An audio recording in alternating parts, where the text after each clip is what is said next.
The next stage, let's move to micro-misattunements. And you're kind of speaking that a little bit. These subtle misinterpreting. Yep. These subtle, what I said was the first cracks of belonging were small. Right. Fail for you. Almost imperceptible at first. Right. I began hearing comments that I was talking too much during rides. Sometimes it was framed as if my talking meant I wasn't riding hard enough, because if I were pushing myself to the limit, I'd be too out of breath to speak. These remarks were half joking, but they carried an undertone of correction. My way of engaging or making the ride social was already beginning to stand out. Right. So, micro-misattunements. I really love the term because it speaks to the subtlety in the micro, but the misattunements have more to do with how a group attunes with each other. There's going to be a global whole that we all try to operate within. We don't operate those global wholes very well. You know, the big norms that we're going to challenge those. We're going to disrupt them. Yeah. So we know that there's going to be micro misattunements from day one, and the awareness of them is important so that it's like early on, you heard those things about you're talking too much, those kind of things. It would have been slowing down or telling, okay, where is this leading? Yeah. How big of a problem is this going to be? Because I see I'm misattuning here. It's like you're bringing it up, but it's hard to open Pandora's box on purpose. That's the issue for us, Phil. Is that because we know there could be a huge storm behind it, and so the courage you need is to open something like that, to say, "Oh my God, I misattuned that. I see it." But then to own, all right, this is who I am. I'm going to misattune several times, and so now in the best of worlds that I am in, where I'm loved and cared for, it's quirks. These are my quirks. It's quirky. I'm quirky. These are the kind of things I go off on. This I have a passion about that, and the people who love and care for me, but like, oh yeah, I know that quirk about you. Yeah, you know, and it's genuine. It's loving. It's like loving. I see that about you. They appreciate you. Yeah. But it's not a problem. It's like, it's the color of my hair. And so they're, you know. Yeah. But that takes effort on our part. The two places I think of in the group that highlight this are, one, that it's a social ride. People are talking. Right. So the message, you're talking too much, isn't clear. Right. It's like, well, where's the line? But I think what they mean to say is the way that you're maybe commandeering the conversation isn't allowing for a high status person to be themselves in the way they were before. Right. Because one of the people there had high status or was a leader in the group, and they were feeling like they couldn't communicate normally because of the way that I was communicating. Exactly. As opposed to, you're talking too much. It's really like, hey, I don't know how to fit into your style of communication. Correct. Now we've got differences going on. Now, yeah. Okay? But we've also got norms and hierarchies in the group already. So someone's got more perceived power or influence. Anytime there's groups of people, there's going to be power dynamics and hierarchy. But see, to me, the hierarchy of that leader, he should know he's in that position, and he should be accountable and responsible for himself. I think groups. I know. I think groups should know that. I know. I think it should be hair color, height, and weight for groups, right? We should just say, hey, in this group, this is kind of how the power structures works, and it's not in the shadows. Right. But in most groups, I would venture to say, no, it is not out in the open. Right. So for you may have perceived early on who that hierarchy was or where that power source was. Yeah. And you could even have attempted to go in and do, kind of, I'm aware of who I am. Yeah. I tell people I'm neurodivergent. But the reality is, even in doing that, that individual may not sync with you. Well, they're going to want to communicate in the way they did before you were part of the group. There's this one guy who talked about group dynamics, and he broke them into 4 stages: forming, storming, norming, and performing. Right. And so this is a storming phase. Yes, it is. Where when you put a new person into a group, they're going to have to figure out how to communicate, how to be themselves, or how to and it's like, who is what? Right. How are we together? Yes. And there could be a threat, or there could be a... Well, there's going to be. I mean, this is where we normalize this, right? So, and yes, and those group stages are clear, and you'll see them every time.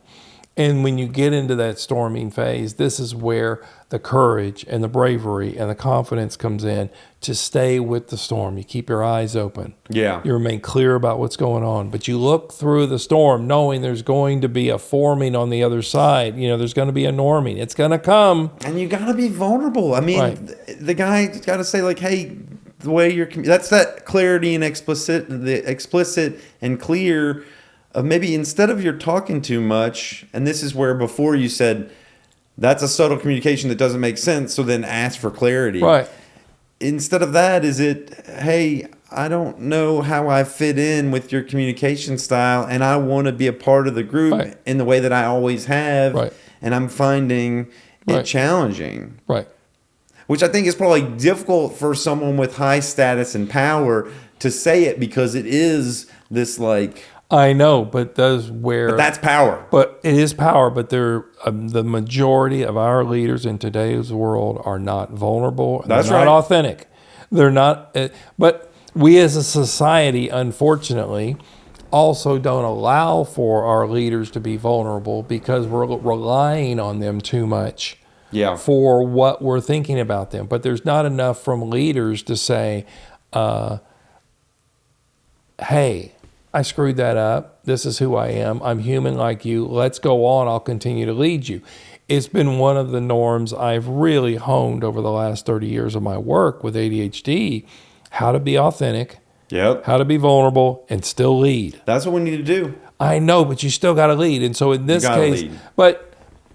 case, you're going to have choices to know that you blow through groups pretty fast. That's where we talk about. But I really think shiny things. Yeah, but you can. I always believe that we can find our people. We can find our people. We can find our groups, and we can find groups that stick with us.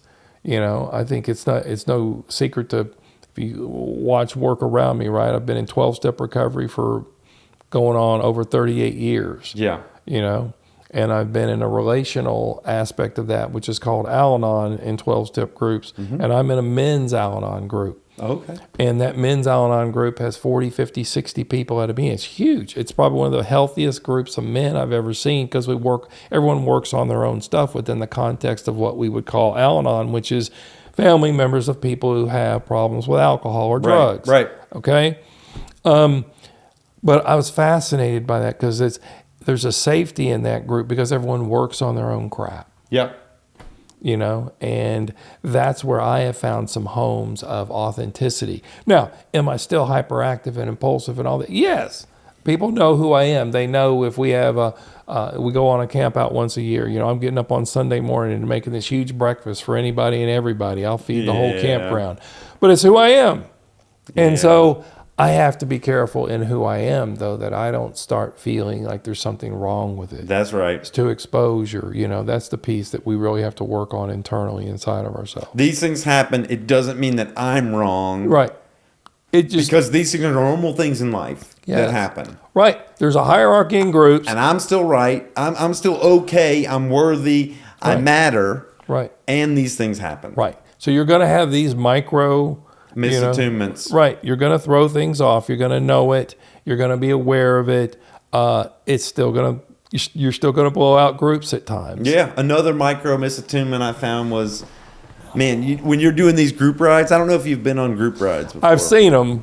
I have an older brother who's a triathlete, so he's been on many group rides forever. A part of it is communicating to the group what's going on, whether it's calling out there's a hole in the road, or we're going to turn left, or car coming or whatever. All that stuff. Car up, car left. There's a whole thing there. There's a whole language. It's a language. It's a vernacular that is, And so I get in the group, it's a game I want to play, man.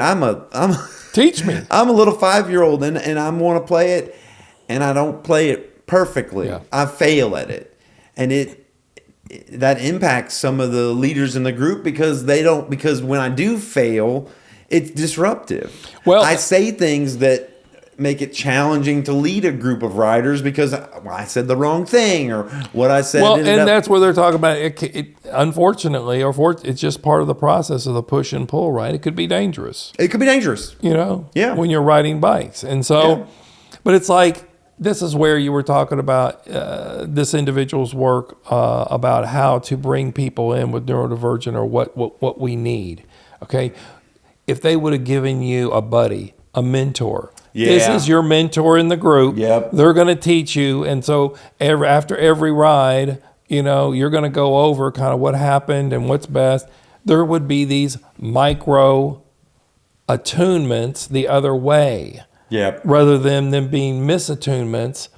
But it's like you could even ask for that in groups in the future. You're like, hey, I just need someone. I need a buddy. Yeah, I need a buddy. Someone I can talk to afterwards to kind of understand what's happening. Because I believe smart. I'm just really holding us accountable and responsible, Phil, because the world, from a victimization point of view, will keep kicking our ass around neurodiversity. It will, if we don't take some control from a point of view of empowerment and say, okay, this is who I am. I'm accountable. Right. So I need a buddy. So I like that. Another thing that keeps coming to mind on the damn writing group is go start your own damn writing group. Yeah, it's like start my own damn writing group. We'll get to like what happened as a result of it, but one thing: humor, social risk, and misalignment. Social humor provides bonding opportunities, but also carries risks. Misalignment between perceived and intended humor can quickly trigger conflict, especially for neurodivergent participants who may rely on literal or rule-based interpretations. When the same type of joke is received differently depending on who says it, it reinforces the sense of conditional belonging, that acceptance is earned, not inherent. Right. And I think that's one of the things I experienced, because I noticed they were joking around in certain ways, and I would joke around in that similar way. I thought, like, okay, y'all set this bar, and my joking would get a different response. Because you may not have had the hierarchy. I might not have had the status to joke that way. Right. Or the intensity of your voice, or the degree of your inflection based on your intensity and kind of the natural state of who you are, how tall you are in that space, is more disruptive, but it's just who you are. And I had a comedian on here, and I've had a couple comedians, and we've talked about that stand-up. It could be that stand-up comedy works in when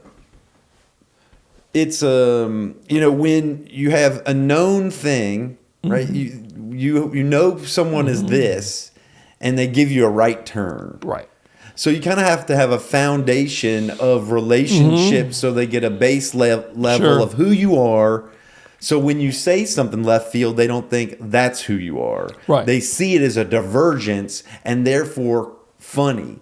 Right. Because it's like such an obvious out of character thing to say. Right. It's got to be the comedy, not the personality. Yes.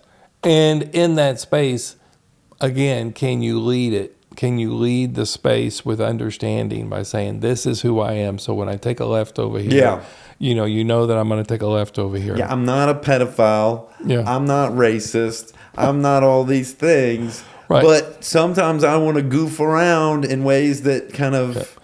that push the edge. It's pushing the edge a little bit. Well, or sexism or all these. I know. I was raised watching Eddie Murphy and Richard Pryor and all these people that really push the edges in all these areas. And I'm just a 48-year-old white dude, who probably shouldn't be doing any of that. Well, but I still think it's funny. And yes. And so as a result of that push and pull and the natural nature of it, you say, okay, this is my life. This is who I am. Yeah. How do I find and how do I be in the world in a meaningful way that's I'm comfortable with who I am. And so there are going to be disruptions, disappointments, your ability to own that when it happens, how it happens, But yeah, we push the edge. We like stimulation. And some people in Austin and probably all over America are going to be more sensitive to jokes and not be as open to them Oh yeah, because they've experienced harm. sure, And there's a reason they're not open to that humor, right, right? Because heck, this matters to me. This is not a joking matter. right, right. And getting the seriousness of that or understanding someone's disruption is important in a group reattunement or in an understanding. And that's what happens with us as a group is we have to keep adjusting. We do.